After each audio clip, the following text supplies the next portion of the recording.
Hey everybody, thanks for waiting. I'm going live right now. I may have to cut out just for a few minutes to take care of some matters, but I see about three of you were waiting, so I didn't want to hang you up. We'll get started. Hey everybody, thanks for waiting. I'm going live right now. I may have to cut out just for a few minutes to take care of some matters, but I see about three of you were waiting, so I didn't want to hang you up. So I didn't want to hang you up. Wow, what a day. And let's start right off the bat by talking about the contest that the majority of you want to talk about. And it's not that thing featuring Aaron Rodgers and the Green Bay Packers team that crushed the Chicago Bears on Sunday Night Football. That's not really what you're interested in talking about. What you are interested in talking about, I know, the Raiders game against the Falcons. And among other things, you're probably wondering why the heck, you want to talk about that game too, but why the heck Derek Carr was pulled when there was really enough time to come back. It was like John Gruden was making this awful statement that, hey, you know what? We can't win the game. And so guess what? We're just going to not play our guy anymore. And Gruden on the Raiders press conference says he wants to see more resolve. We've got to get up off the mat and fight. And I think he really, for a change, I think John actually hit it on the head. I'm half joking when I say that, because as I was saying earlier today, I was watching the game with my mom, who really is a great observer of football. But I was saying, you know, the Raiders, Derek Carr, act like they put all of their season into beating Kansas City. And everything that they did between the Kansas City games was just, fodder for Kansas City. They wanted to prove that they were as good as Kansas City. They kept trying to match them. They wanted to match personnel with Kansas City. Then it got Kansas City, and they came up short because they let Kansas City off the hook with an incredible last-minute drive for the ages. No question about it. But it was aided by the fact that the Raiders decided to throw a prevent defense at them. And what does a prevent defense do? It prevents you from winning. And that's what happened. So rather than say, hey, you know what? That's in the past. We've got the Falcons next, and the Falcons can beat us. They came out and they played like they watched the Falcons get crushed by the Saints. And their gimpy quarterback that, basically plays wide receiver more than he plays quarterback, when they really should be starting Jameis Winston. Everybody knows it. But, hey, look, they thought, oh, we can beat them too, and we don't have to put up much of a fight. Well, guess what? It's an old saying. If you come out with just a little bit of weakness against another NFL team, you will pay for that. And that's precisely what happened with the Raiders against the Atlanta Falcons. What John Gruden says he wants to see, more resolve and everything else, right? Which is fine. But let's hear what the great coach had to say in general to get us started off here, if, of course, this manages to play for us. And let's see that it does. The Raiders' website of late has been rather slow, and I may have to go to the YouTube version of the site to get this going. And so you know what I'm going to do, folks? I'm going to do precisely that. I'm going to go to the YouTube version of the Raiders press conference, because the video there plays much better than what we are seeing at the Raiders website itself. So here are the Raiders, and we're talking about the business trip, right? And let's go to the videos. And here we are. There's a press conference that was streamed 7 hours ago. And here's the press conference. See, we can actually play this, right? and move it forward a little bit. Regroup. Here we go. And here is John Gruden is coming up in a second. You'll be able to hear him. He's going to come and walk right into that seat, sit down, and talk right now. Hear that little boop? And here he comes. You can see the camera shaking into position, and there's Coach Gruden. Appropriately taking off his mask. I'd like to say, I apologize to the Raider Nation. I really compliment the Falcons. They played a hell of a football game, and we did not. The turnovers, the penalties, inexcusable. It's a reflection of me. We're a lot better team than that, and I'll answer any questions that I can. Yeah, John, Jerry McDonald, had you seen anything during the course of the week in terms of preparation that indicated that something was off, and how are you able to put a game like this behind you and move on? Oh, we just did. We just put it behind us, and that's what we have to do, and that's what we will do. It's a challenge right now for any team, I think, concentrating through all the adversity, the ups and downs, players coming and going.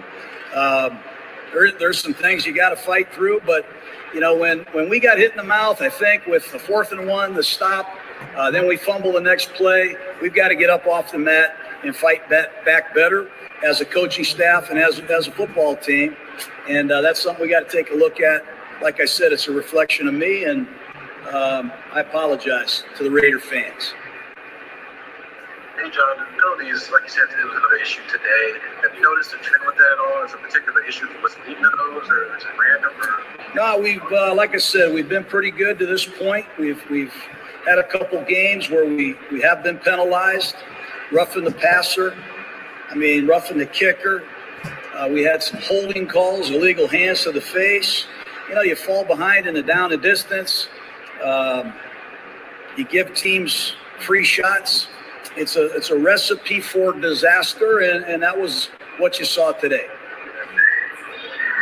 Hi, John, during the week you pushed back pretty hard on this idea that this 6-4 team felt any different than it did last season, or I think you were talking about finishing it. Did you have any feeling that maybe the team bought too much into that idea? No. It's going to be written and talked about, I'm sure, on some of the talk shows, rightfully so. We didn't play well today. Falcons are fighting for their lives. We said that coming in here. This is one of the best 3-7 teams I have seen. They did this to Minnesota, who was a playoff team last year. And I challenge anybody that's getting ready for Atlanta. This team is a very good football team and are well coached.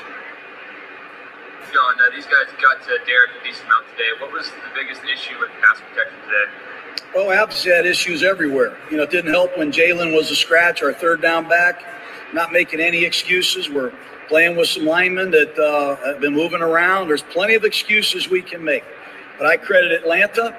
I credit Atlanta again, and they deserve a lot of credit. They certainly do. Hey, John, what do you think the offense got off to a slow start today in the first quarter? You guys had a hard time. Well, I think, I think we get stuffed on a 4th and 1. And then I think on the very next play, we have a play action pass, and then we get a sack strip fumble. So I think it started there. I think the turnover at the end of the first half, we're moving the ball. We're going to get some points. It's just then the third quarter. It wasn't good, and it snowballed on us today. And I've seen it happen before, but it can't happen again. You mentioned snowballing, and that sometimes happens in this league. But is this a game where burn the table and just move forward instead of looking back? Is that kind of what you guys? Yeah, that's what we're going to do, and that's what we have to do. We've got to learn from our mistakes. Obviously, we got a lot of players hurt today. That doesn't help our cause. But the offices are closed tomorrow. The offices are closed on Tuesday. There's a lot of distraction right now. We got to stay focused, get our players healthy, see who's available for practice on Wednesday, and we'll regroup and hopefully play much better next week. John, obviously you guys you mentioned this week you're playing Raheem Morris, who's familiar with you from having coached with you. Do you think that this game was more? Would you lean more towards self-inflicted wounds, or was it just what they were doing on defense is a matchup problem? Oh, look at the film. We had some players open. We had opportunities to make plays. I'm not going to sit here and say anything else. We had plenty of opportunities. They made more plays than we did, and it snowballed on us today. And when you turn the ball over 5 times and have 120 yards of penalties, you got no chance. Go ahead, Adam. Coach, we talked about some of the positive, momentum and just keep building on itself. The way that Derek has played so well this year, do you worry that this could one bad game could turn into 2 or 3? No, this is National Football League. This is a tough business, and he's been through a lot, and he'll be fine. We just got to regroup. We got to get on the plane, and we got to get ready for the next one. Last question, Vic. Yeah, you mentioned injuries. Any concern over Jacobs or Arnett? Yeah, obviously there is, and hope to get Cleve Farrell and LaMarcus Joyner and Trent Brown back sometime soon. But Denzel Good hurt his ankle; he came back, so we've got a litany of things to look at, and we'll update you as soon as possible. Thanks, guys. Thank you. Well, that's and I think right now we're looking for Derek Carr next to come on. Remember, he was pulled by Gruden for Peterman. So I think any second now, when he sits down, I'll switch back. But I think John was, complimentary considering how bad his quarterback played. Said he'll get out of it. And I was, my mom was saying he could have been sick. But I was impressed that John has, I can't think of another word to put it other than matured, because the old Gruden would have been yelling at him on the sidelines and getting into these situations like he used to have with Rich Gannon. They were going back and forth with each other. And it might have made for great media, but it didn't make the organization look like it had its act together. You know what I mean? Even though that's where Chucky was born, right? But I like this Gruden better, where he's a lot more thoughtful and considerate of his quarterback and whatever might be on his quarterback's mind or what his quarterback is going through, in this case, Derek Carr. Because Derek clearly had some problems, okay? And there's no other way to put it than that. He was definitely challenged. And he was missing. For example, one play that sticks out to me was Renfro. He was obviously clearly open with Renfro, and just missed him. He overthrew him. And he overthrew Henry Ruggs on one, missed Henry Ruggs on another that I think he could be attributed to the Falcons' coverage. But just overall, it has to be said, he just overall wasn't sharp. Here comes Derek Carr, folks, right here. And I'll switch over. This is Derek Carr.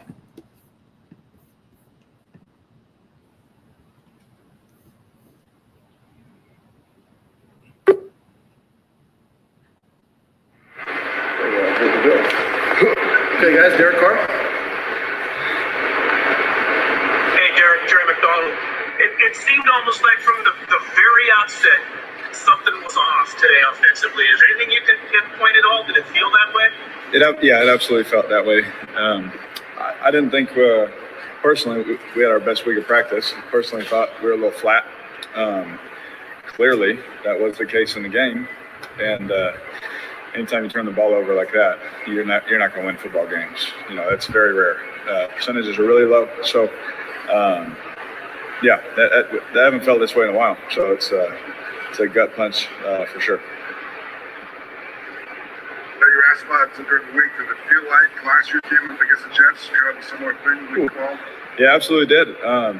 And again, I still stand by what I said. It feels different on this team, but our week of practice was not to the standard that we have set. That we have really had. Again, I haven't felt this way with this team yet. Where we got punched in the face and it just kept happening. And we have to give credit to Atlanta for how good of a team they are. We knew it based on the film. We knew it based on top 10 rush defense, top 10 third downs. They did a great job on third down today. And honestly, when you watch the film, we're an assignment here, assignment there, a better throw here, a better throw there from a lot of points. And I think that's the most frustrating part when you get, the crap kicked at you like that, is how close we were to some really big plays. Was there anything in particular they were doing up front against you guys in order to get that kind of pressure they got off the edge? No, in the pocket, that stuff happens all the time where guys are right there or they hit your arm or something like that. And sometimes you get the ball off. Sometimes they get there a half second early. And I don't think that, it was just anything different that they did or anything like that. I thought they played really well. I thought they made their plays and a couple times got to me just in the nick of time because we had, on one, we had Henry on a post for a touchdown. And then we had Nelson on a double move for a touchdown late. And, again, those things happen all the time where there's chaos in the pocket and they hit your elbow or they hit your arm as you're throwing it. And then there's also times where that happens and you get the ball off just before they touch you, So I don't think it was anything different, but you have to give them credit for making those plays. Derek, can you talk a little bit about the realism of the snowball effect? It seems like if one thing goes wrong, another can go wrong, another can go wrong. It seemed like that kind of just snowballed today with the team. Yeah, it did. Chris, there's no argument here on that. It definitely happened today. It was a snowball effect of just bad plays and very frustrating loss. We haven't done that in a while. We haven't done that in some time. So very, very frustrating. And this is one of those where you want to watch it, correct it, and then burn the film because you're like, that's not who we are. But it is. We put it on film. It is what it is. And there's one or two ways we can handle it. We can say, oh, crap, and just keep giving into that, or we can grit our teeth like I think our team will and get ready. Because we have a team that kicked the crap out of us last year coming next. They beat the dog out of us last time. So we better get our minds right before we get on that plane for that game. Eric, I was literally going to say that, minimize what happened today or the lessons that you learned, but is there sometimes a case to be made for just burning the tape? You don't even really necessarily worry about it. It wasn't necessarily who you guys are and just move on and see what gives you get from it. Yeah, personally you want to burn it, but there, as a competitor, you still have to make the corrections. You still have to watch the tape. There's always something to be learned, win or loss. For me, my mindset last week was the same as it was this week and during the game. If there's something different, when I watch the film, I correct it and things like that. But you try your best to find this process I always talk about, even in the game, and stay right there. And if you find little blips, then it's a reminder to, hey, that's not what we do. This is what we do. So I really, for me, I got to make the corrections. There's too many 2 or 3 throws where it's like, I don't do that, it drives me nuts, and I got to live with that all week. That's what I earned today. I got to live with that, but at the end of the day, we do have a team that we're going to play that beat the dog out of us. And if we don't come ready to play, we don't come ready to work on Wednesday for practice, and it better start before then. But if we don't come ready to work, they're going to do it again. Hi, Derek. So you mentioned that you felt flat this week in practice. Do you feel like maybe that was a hangover after coming so close and just putting so many points up against the Chiefs and just falling just short? And also, is there a fear that this, you had mentioned you think is different 6-4 type of team, but is there a fear that after a loss like this, you could be like, here we go again? I've been here, I think now, me and Gabe have been here the longest, and it doesn't feel like that, I have felt that feeling where, around the guys were like, oh crap, here we go. And it's not the same, for whatever that's worth, it's not, I know that feeling. I've seen that feeling, that frustration. But I did feel it in practice talking to a few guys too. And I made sure it wasn't just me, I asked a couple guys, and you try and get guys going in practice, and you try and get yourself going and things like that. But it just didn't feel right. And I don't know what the reason for that was. I don't know why that happened. I think we've done a great job of flushing win or loss and then going to the next game. I think coach does a great job of that. He makes sure we know every good thing about the next team we're about to play to make sure that we're ready to go. And so I don't know if it was a hangover type effect. Maybe, I don't know. I'd have to study that. I don't know. But for me, I just know it wasn't up to our standard. So this week it better be. Hey, Darren, you guys have had a lot of fumbles in the pocket so far this season. Is there anything you can do as a quarterback to avoid those kind of fumbles? I mean, obviously you're not going to be protecting the ball carrier, but is there anything you can look at to avoid those? Yeah, absolutely. We practice it all the time too. I think that's the frustrating part. I think on the first one, we always talk about two hands on the ball. I had two hands on the ball, and he literally just hit right on my forearm, and the ball slipped out of my hands. And then really the other two were as I was throwing.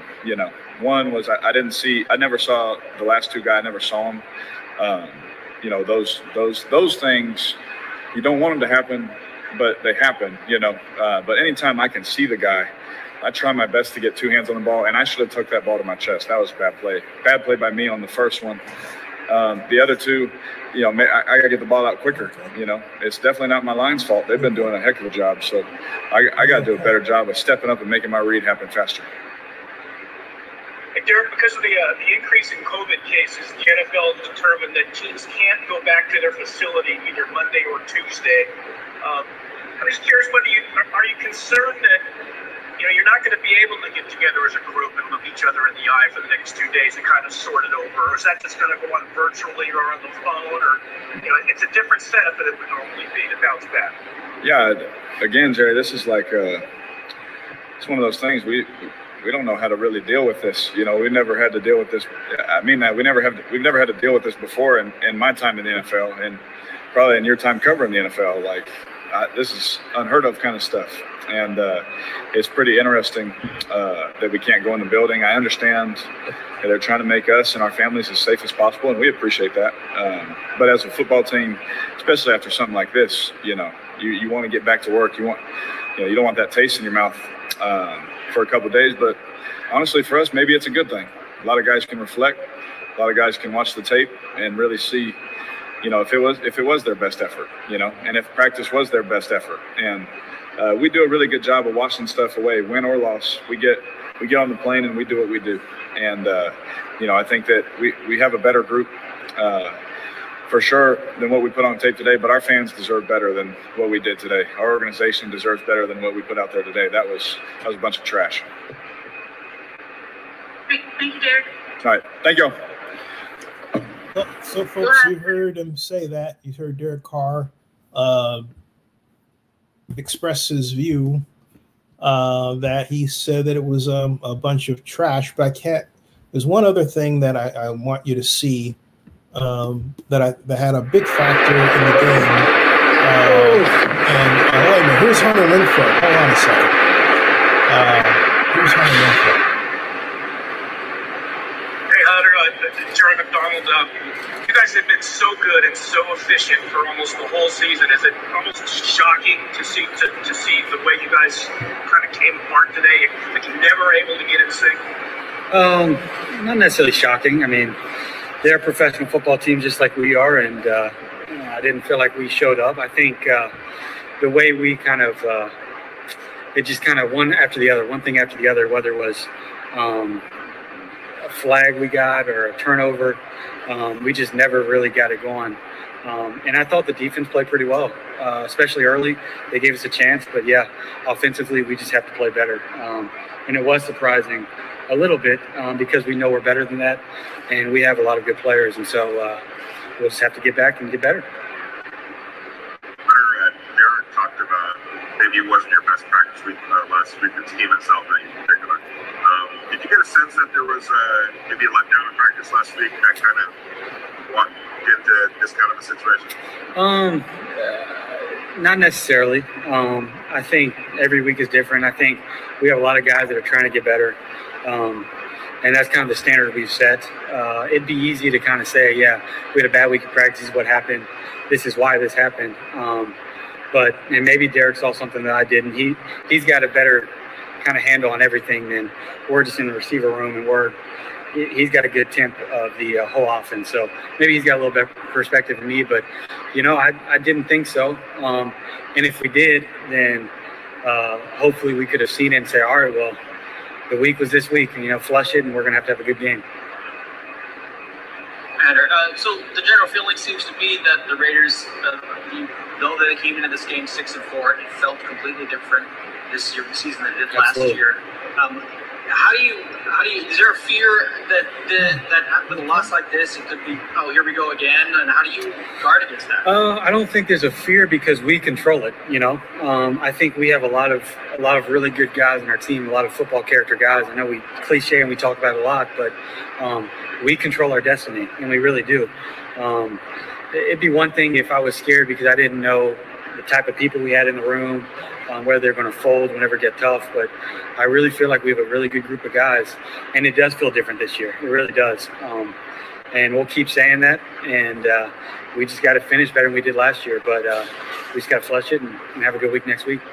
Okay, folks, I'm going to stop that there because it tends to be the same questions again and again. It gets a little monotonous. You know the drill. But there is one video I want you to see that had to do with the injury to Josh Jacobs, and it's this one here. Play here. I want you to see this. This is Josh Jacobs running for what would have been a big gain, but unfortunately coughed up the ball, and I believe he tore his ACL in the process. Let's take a look. Right here, there goes the ball right there. So he clearly fumbled it. No, I was my as you can see, and as we reverse it, the ball had come out right there before he hit the ground. So it's clearly a fumble. Well, what happened was that, go ahead. His ankle was hurt. That's why he did it. And so let's see what he grabbed his ankle right there. My mom is absolutely right. His ankle was hurt and twisted, and he kept holding on to it. Look at that. He kept holding on to his leg. See that?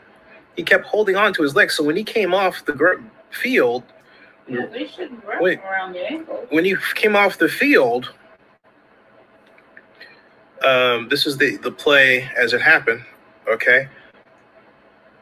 This is when he came off the field, he was limping, and here's his limp. You see, watch when he gets up, because he's fighting to get up right here.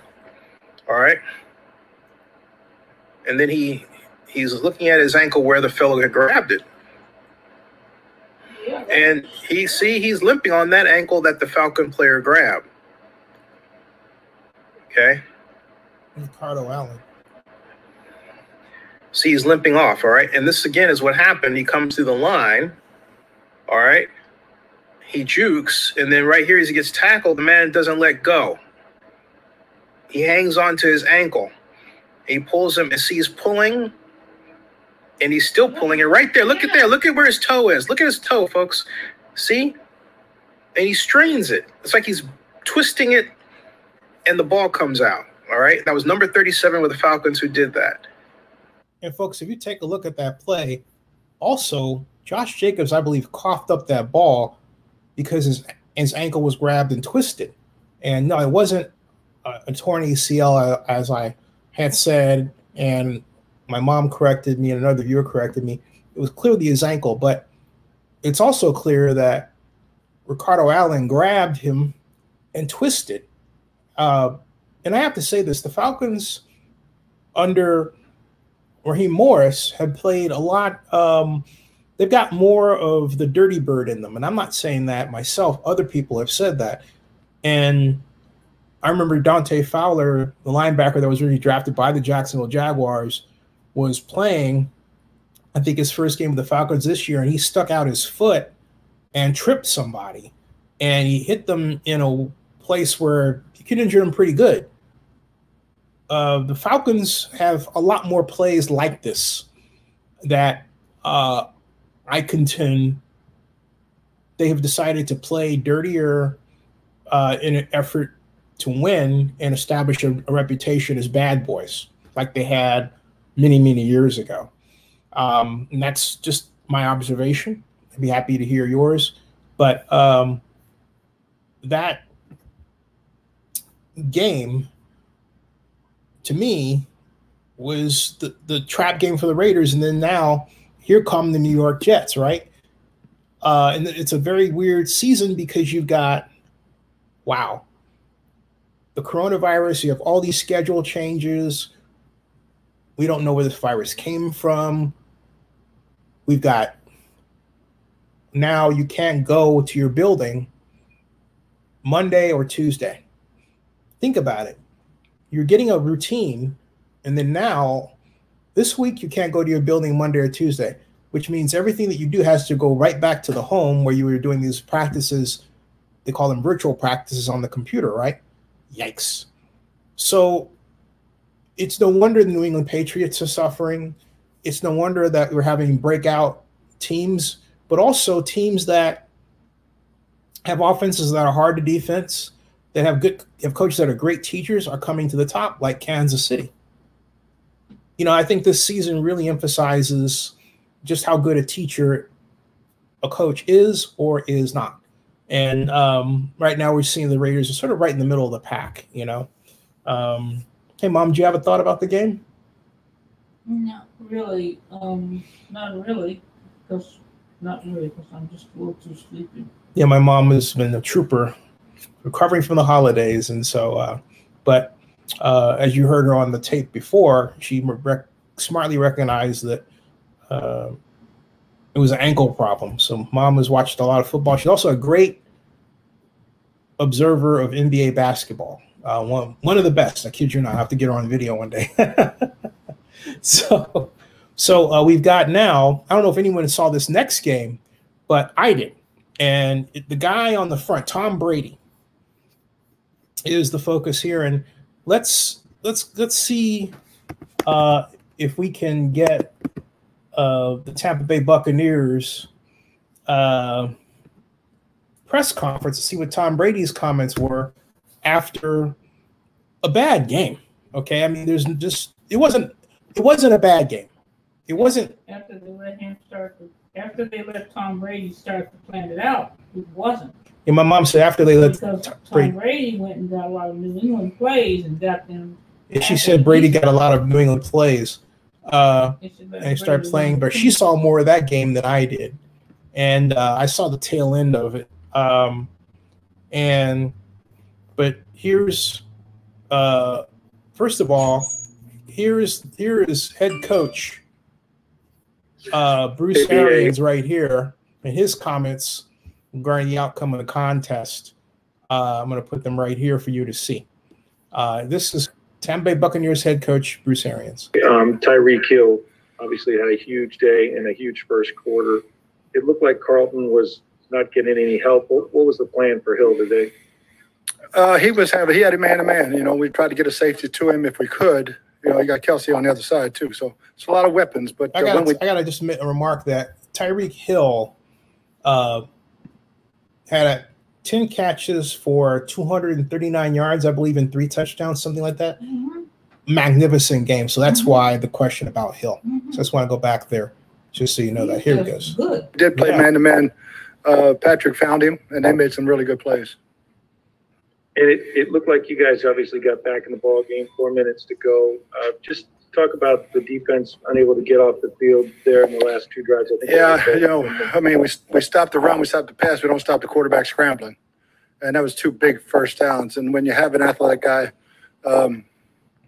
who can make plays, and I knew they were going to throw it, we knew they were going to throw it. We just had to keep him contained. We kept him in the pocket, and he slid up under us.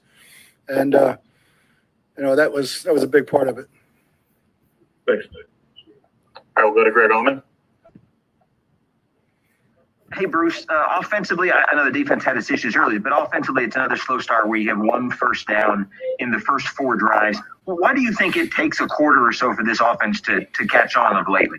We just missed third down. We had very, very, very manageable third downs, and they did a real good job in their blitz package, and we didn't handle it as an offense. All right, we're going to go to Jenna Lane. Hey, Coach, close but no cigar. 2 weeks in a row now, 27-24, the final score. What is the message or the attitude that you want your guys to take with them into the bye week? First and foremost, get healthy and beat the virus. You know, every team that's come back from Mumbai has had a virus problem. And we can't finish our season with 8 or 9, 10 guys staying home. And every game is a big game. 11-5 will do it. And one at a time. But the first thing is to get healthy and beat the virus. It seems like the offense is still kind of trying to find that synergy with all these new pieces. It looked like it was there a little bit more in the second half. What can you guys do during this time, a way to kind of maybe, as a coaching staff, help your players to get better on the same page? We always evaluate, you know, we evaluate each week. So there's not really anything to go back and look at because we've already got all the self-scout. I call it, some people call it analytics. We've already got that rep all the way through the season. So I think we're getting better in each and every week. There are times when we look really, really good and very in sync. And when we're converting third downs, and that's huge. Thank you, Coach. Mm-hmm. All right, we're going to go to Scott Reynolds. Bruce, you guys are 49-7 in the first quarter in the last 4 games. Why has point production been such a struggle for you to start the game and in the last month? Same answer. It's third down conversions. You know, and most of them have been 7 or less, where we've been pretty good all season. Just early in the game, for whatever reason, we're not making the plays, not getting open, not protecting, just not making enough plays. And then how about on the defensive side of the ball, giving up so many points in the first quarter? Yeah, that's the speed of the game. You know, we talked about it all week to play faster. We made some plays. We didn't make enough. We did a good job of holding them to 3. Then we gave up, you know, the 2 big chunk plays to Tyreek Hill. All right, we're going to go to Ira Kaufman. Bruce, you've seen all the great quarterbacks of the modern era, all of them. And is Mahomes one of these guys, Bruce? You can be in the right defense and everybody's playing their assignment and you look up and he still makes the play. Bruce, how frustrating is that? It's very frustrating because very, very few guys that I've ever seen in this league or any league that can backpedal 8 to 9, 10, 11 yards in the pocket and throw a dime 25 yards down the field. He has unbelievable skill set. And we had a lot of good rushers on him, and he just keeps backpedaling away from it and slings it sidearm or whatever and he can read the defense as he does it, which makes him, you know, even more explosive. Andy Reid's pretty fortunate, isn't he, Bruce? And he's going to be coaching until he's about 80. Thanks, Bruce. All right, we'll go to John Romano. Hey, Bruce. When you look at this roster, when you look at these guys in practice, are you surprised that you're not better than 7-5 right now? Yes and no. I think defensively, I would hope we'd have been. We've had our chances to be better.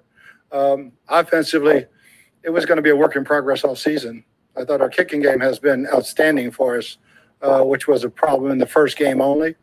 And I've seen us get better throughout the season, and we just got to win the next one and stay in this playoff hunt.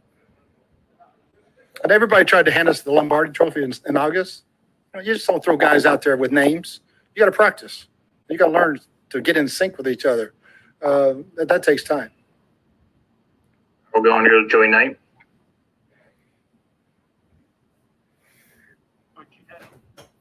More success with the deep ball today. It looked like a lot in play action. Can you speak to that? I can't understand you. Hold on. You had more success today with the deep ball, especially it looked like in play action. Can you just speak to that? Yeah, we had a bunch of them, you know, and one short one for a long run. And I thought we executed. We didn't get quite enough explosives. We got a bunch, but when you're playing this team, we needed about 2 or 3 more explosives to shorten that field and get more points. The second half drive, I think a touchdown makes all the difference in the world over that field goal. And each possession was important. But yeah, I thought we did a much better job getting our explosive plays. All right, we're going to go back to Greg Allman. Bruce, I don't know when you knew you'd have them, but obviously it helped to get Allie and Donovan back on the left side of that line. What did that do just to give Tom a little bit more time in the pocket? I think he only took one sack tonight. Yeah, I can't say enough about Donovan. I mean, he was in a boot when he came to the stadium and tried it out and told me, I can probably play a half. I don't know if I'll finish the game, but I can give you a half. And he played the whole game. I mean, he gutted it out. I know a lot of people want to tear on that guy. That guy's he's a heck of a football player for me. Allie, we didn't know till we got to yesterday. And so at least he got to practice some. I was real proud of both those guys. Hey, folks, I'm going to go over and get the Tom Brady video so you can hear that one, because this one is fairly long, and I think you get the gist of, what is on the coach's mind. This one now is Tom Brady, and the title of this press conference, which is only 2 minutes long, is what the Bucs need to improve on. So here, without any further ado, is Tampa Bay Buccaneers quarterback Tom Brady. Tom, I know you fell short, but falling down 17-0, can you talk about the ability to come back and make this a tough game? Yeah, we battled back. We unfortunately, left ourselves a big deficit to start, got off to a slow start, couldn't convert any third downs. Just poor execution early and get behind and players got to do a better job. We got to make the plays that are there. And certainly when you play good offensively, we got to do our job and stay on the field, keep them off the field. We'll go to Greg Allman. Hey, Tom, we had talked a lot about the deep ball and what wasn't working the last couple games. What do you think changed? Why did things click as well as it did, especially the early ones to Gronk and then the touchdown to Mike? Not sure. Just better execution, I think we can hit every throw. So if we miss it, we miss it. But, we're going to keep taking them. All right, we're going to go to Sarah Walsh. Hey, Tom, obviously, when this second half started, things seemed to be much more in rhythm for you guys and things started to click. You mentioned the slow start. For you, what does that difference feel like between when you guys are out of rhythm and then why things start to click the way they did? Yeah, I think, football is so much about that being in rhythm and staying in rhythm and finding your rhythm. And I think as we keep going forward, we're learning more and more about ourselves, about what we need to do. And going to get back to work and try to do a lot better job the last quarter of the season. All right, we'll go to Jenna Lane. Hey, Tom, as you guys head to your bye week, there's been some folks that have had some chatter about, you still look like you're running someone else's offense. One of your former teammates even said on TV that he thinks that you need a new head coach. What do you make of all that noise? No, it's just the external noise that when you're losing, that's what you deal with. So, I love playing for the guys that I play with, the coaches, the whole organization's been unbelievable. And I think we just got to go out and I certainly have to do a better job the last 4 weeks of the year. So appreciate it. Just have a good week.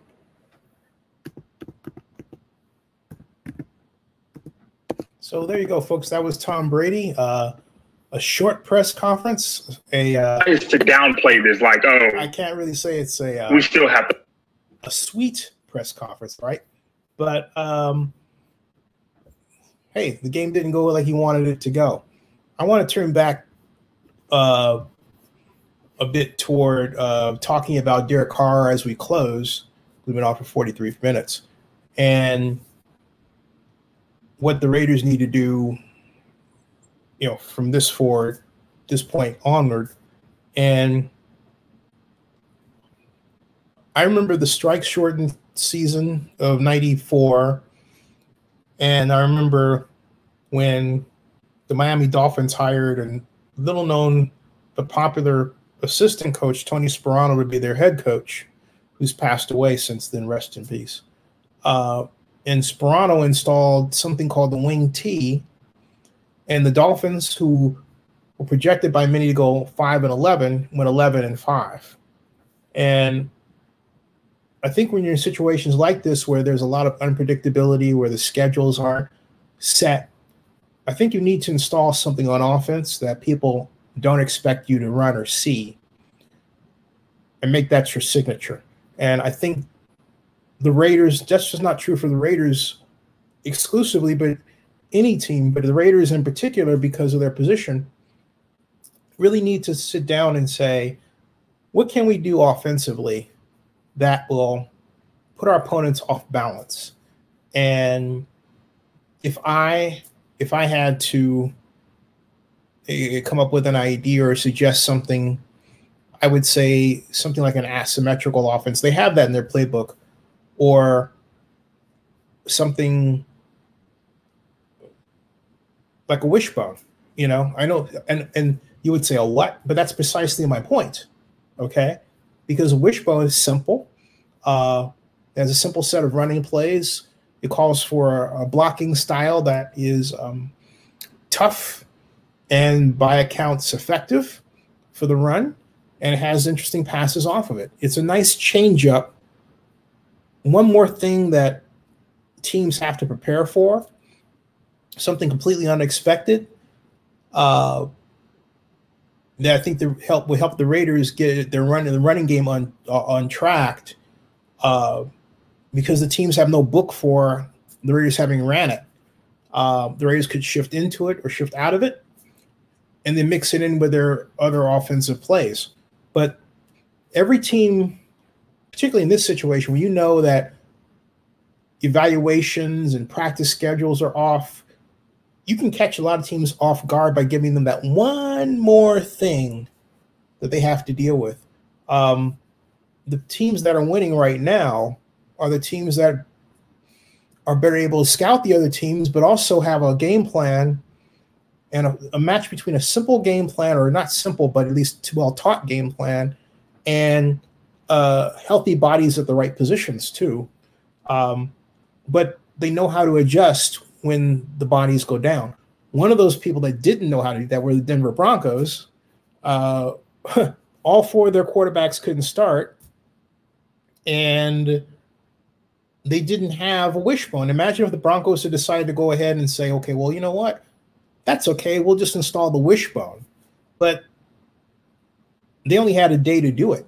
You know, even then, I go back to when Bill Walsh was coaching, he would actually draw plays up in the dirt, literally, for teams to run right during the game. And if Coach Walsh can do that, then there's no reason now that a coach can't just, drop, 2 plays off. Just say, I'm going to install these 2 new plays, like the wishbone, and I'm going to add that to my arsenal and move forward.